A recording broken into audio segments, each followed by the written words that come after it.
Good morning, and welcome to This is Another Day.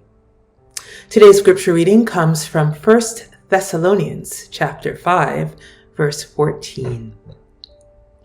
Dear brothers and sisters, warn those who are lazy, comfort those who are frightened, take tender care of those who are weak, and be patient with everyone. If these past 6 months have taught us anything about COVID-19, it's that this virus has forced us to forego our American narrative of rugged individualism and instead embrace the narrative that our lives are connected and that we all need to depend upon each other. With so much of the population isolated in quarantine, we had to sacrifice our usual in-person communities and become dependent upon newfound Zoom communities. Most of us have come to see mask wearing as a sign of respect for another's well-being. We have protested in the streets against injustice together. We've experienced communal grief as we continue to mourn the over 200,000 COVID deaths in the U.S. alone and counting. And we've seen the divisive and alienating results of when we allow self-determined individualism to eclipse attending to the common good.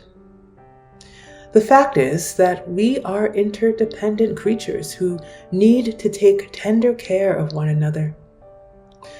Jesus taught about this interconnectivity when he stated, "Take care to live in me and let me live in you. For a branch can't produce fruit when severed from the vine, nor can you be fruitful apart from me. Yes, I am the vine, you are the branches. Whoever lives in me, and I in them, shall produce a large crop of fruit. For apart from me, you can't do a thing." This is another day to remember that we need to pray for the vision to see clearly and the courage and strength to face each and every challenge together. We cannot survive this crisis thinking that our lives are not linked with the people who live down the block.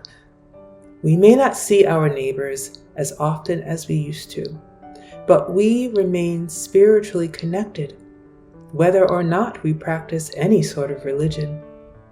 Human life has its basis in the spirituality of interconnectivity.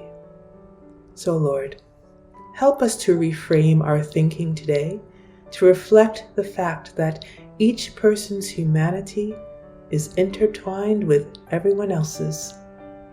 It is the way of God's beloved community. Thanks for joining me today, and I hope to see you again. Bye.